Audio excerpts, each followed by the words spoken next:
महाराष्ट्र संध्या YouTube news channel आवाज महाराष्ट्राचा like करा, शेअर करा, सबस्क्राईब करा, कमेंट्स करायला विसरू नका। धन्यवाद। जय भीम।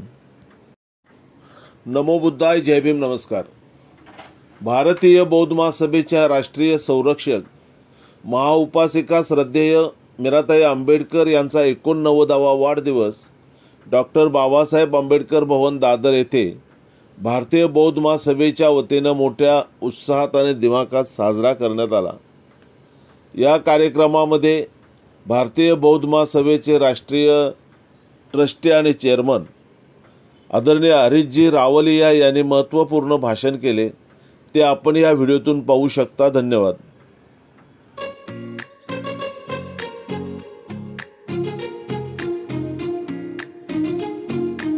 भगवान बुद्ध करोड़ों में कोई और होंगे गिला करने वाले, कोई और होंगे गिला करने वाले। बाबा हम हैं, आपको हमेशा वफा करने वाले हैं। आप ही हमारे जीवन में आए हैं सुखिया बन के, खुशियां बन के। आप ही हो हमारे दर्द की दवा करने वाले। तमन्ना लाख हो चाहे, तमन्ना लाख हो चाहे, ना कभी दीदार होता है। समाई ताई आंखों में तो वीरान भी गुलजार होता है। मुझे याद है मेरे एक दोस्त थे डॉक्टर एन.जी. मेश्राम। वो मुझे बहुत सारी बातें भारतीय बौद्ध महासभा के बारे में साहब आए हैं।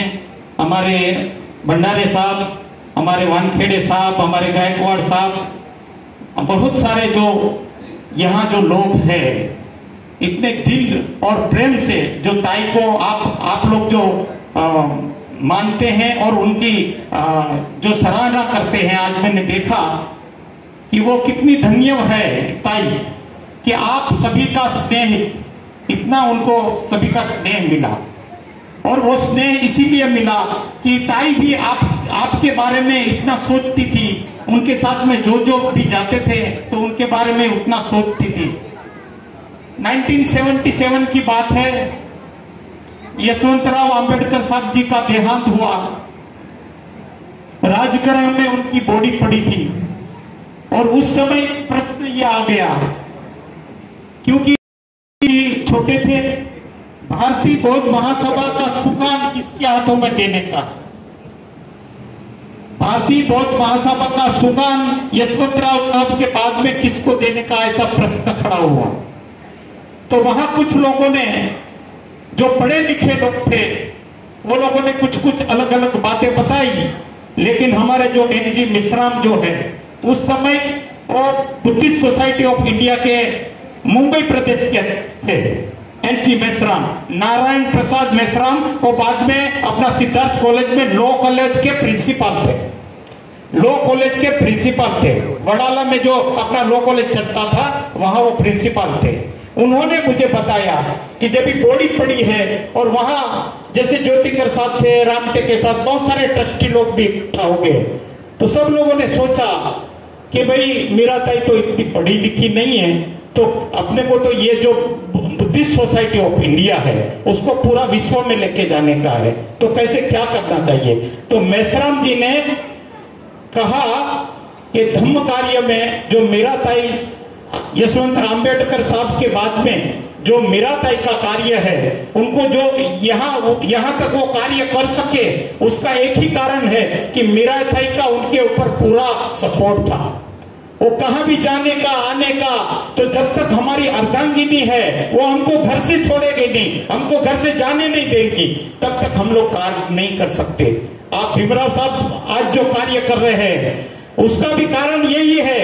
उनका जो मिसिस है, मैंने देखा उस दिन उनका भाषण भी सुना, और वो यदि उनको सपोर्ट नहीं करते तो कोई भी पुरुष आगे जा सकता। तो सबसे बड़ा जो योगदान है बौद्ध धर्म को आगे लेके जाने में, तो वो मीराताई आंबेडकर का है। उन्होंने उस समय बुद्धिस्ट सोसाइटी के ऊपर ध्यान नहीं दिया, और वो जो पढ़े लिखे लोग थे वो लोगों ने जाके चैरिटी कमिश्नर में गए और वहां वो बुद्धिस्ट सोसाइटी ऑफ इंडिया, हम लोग उनके मालिक है, हम लोग उनके ट्रस्टी है, ऐसे करके वहां आवेदन दिया। और वहां से वो जो बुद्धिस्ट सोसाइटी ऑफ इंडिया जो ये घराने में अपना मीराताई को वहां बोला था मेश्राम जी ने कि आप इसके बाद में अध्यक्ष मीराताई अंबेडकर ही होगी, लेकिन इनके विपरीत जाके ये लोगों ने वहां चैरिटी कमिश्नर में अर्जा दिया और वो अर्जा देके वहां उनका वो चैरिटी कमिश्नर ने अर्जी मान्य कर लिया। और वो जो अपनी बुद्धिस्ट सोसाइटी ऑफ इंडिया वो जैसे कि ज्योतिकर साहब और वो राम टेके साहब वगैरह जो थे उनके हाथों में चली गई। मीराताई ने भारतीय बौद्ध महासभा करके रजिस्टर किया संस्था, लेकिन वो रजिस्टर संस्था में भी ये लोगों ने कुछ न कुछ ये डाल के वो वापस करवा दिया, उसको कैंसिल करवा दिया, क्योंकि बुद्धिस्ट सोसाइटी ऑफ इंडिया उनका जो भावार्थ होता है भारतीय बौद्ध महासभा, तो ये भावार्थ ऐसा बता के वो चैरिटी कमिश्नर ने वो भारतीय बौद्ध महासभा जो नाम दिया था वो रिजेक्ट करवा दिया। तो ये लोगों ने जब तक जिंदे थे तब तक वो लोगों ने ये भारतीय बौद्ध महासभा का अच्छी ढंग से काम करने नहीं दिया। और उसके बाद में जब भी ज्योतिकर साहब अध्यक्ष बने थे तो वो सब समय में मैंने ज्योतिकर साहब को कहा कि बाबा साहब का घराना है और बाबा साहब के घराने से तुम लोगों ने जो बुद्धिस्ट सोसाइटी छीन ली, लेकिन ये ठीक नहीं किया है आपने, तो आपने इसके बारे में सोचना चाहिए। वो ज्योतिकर साहब बहुत अच्छे आदमी थे, बहुत अच्छे आदमी थे, पीएचडी किया हुआ था। और वो बोले फिर क्या करना चाहिए रामलिया जी? वो मेरे घर में आके रुकते थे हमेशा और मेरे घर में रहते थे। तो मैंने उनसे कहा कि कम से कम आप मीराताई से मिलिए।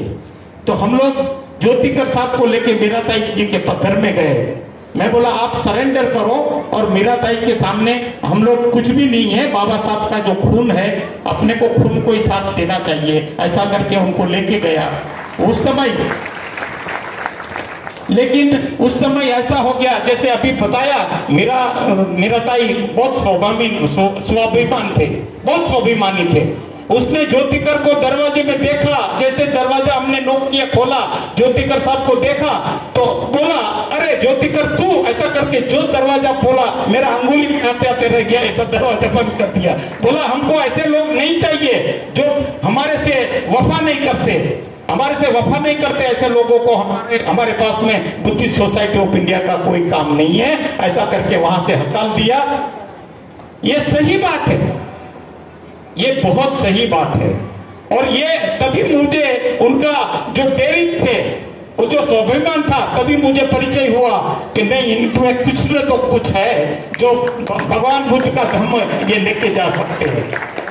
और आप सोचिए 1977 के बाद में आज तक ये जो धम्म फैला हुआ है, ये 24 राज्य के 24 स्टेट में ये इतना धम्म फैलाने का काम वगैरह जो मीराताई ने किया है, इतने सारे लाखों हजारों और लोगों को बुद्धिस्ट बनाया, उनको सर्टिफिकेट दिया, शादी का सर्टिफिकेट दिया।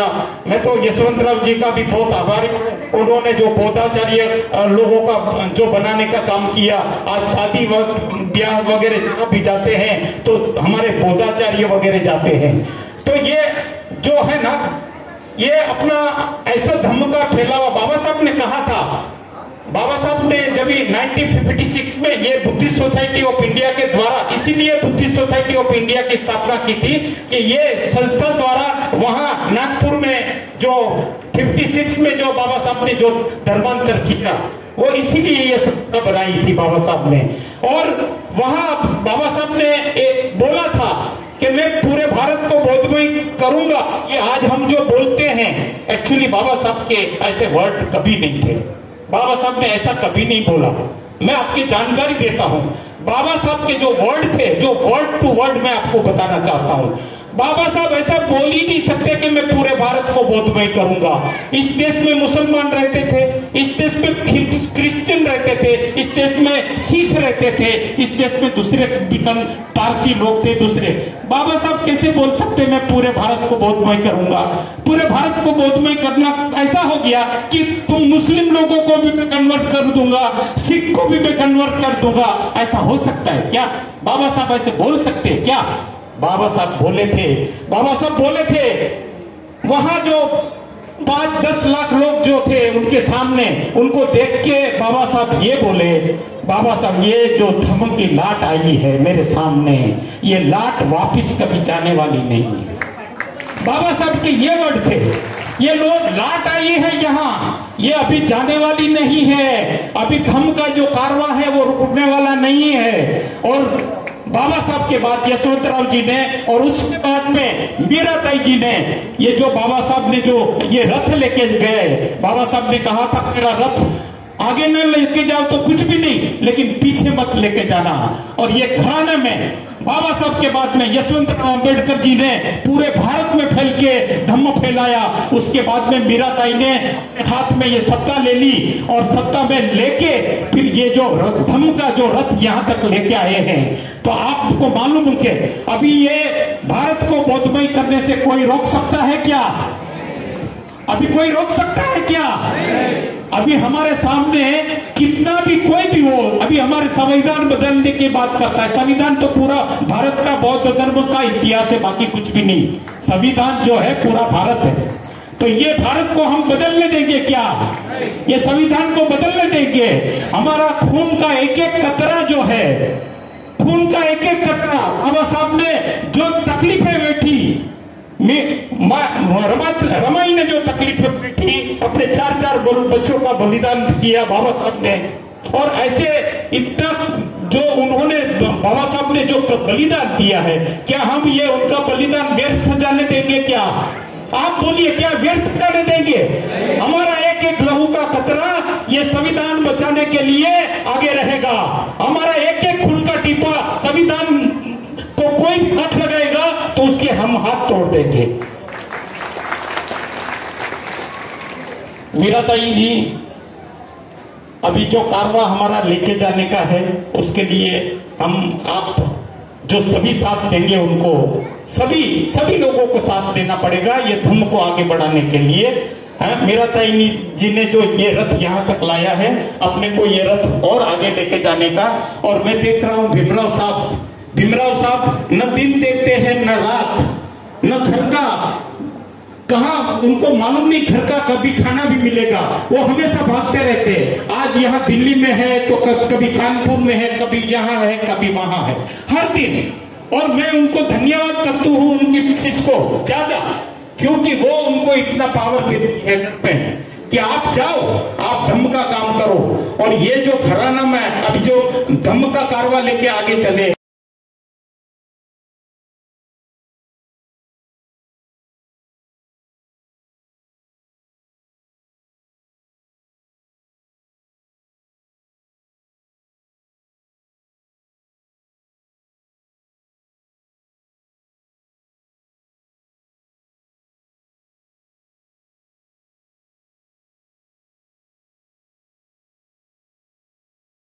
और हमारे साथ में रहकर हमको ज्योतिकर साहब के गुजरने के बाद में अभी छोटा आज इतिहास मालूम होना चाहिए सब लोगों को।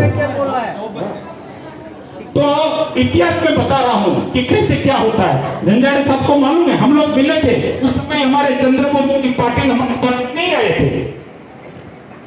तो ये बातें ऐसी हैं जो पुरानी बातें हैं, लेकिन हमको अभी धम्म का प्रचार प्रसार करना चाहिए। मैं यहाँ आने के बाद में मुझे बहुत खुशी हुई। मेरा जो 35 साल का जो समय चला गया, मैं उसके लिए बहुत खेद व्यक्त करता हूँ। लेकिन यहाँ आने के बाद में चैत्य भूमि में जो कुछ भी काम होता है, अरे मैंने अभी 50 महिलाओं को मुंडन करके वहाँ दीक्षा लेते और वहां प्रशिक्षण लेते देखा। वो देख के मैं भाव विभोर हो गया। मैं बोला इतना बड़ा सेक्रीफाइस, महिलाओं जो अपना बाल निकाल के यहाँ बैठी है, इतना बड़ा सेक्रीफाइस आज तक भारत में कहाँ हुआ नहीं, कभी नहीं हुआ। और ये मेरा नमस्कार, आपण पाहताय महाराष्ट्र संध्या न्यूज चॅनेल आवाज महाराष्ट्राचा।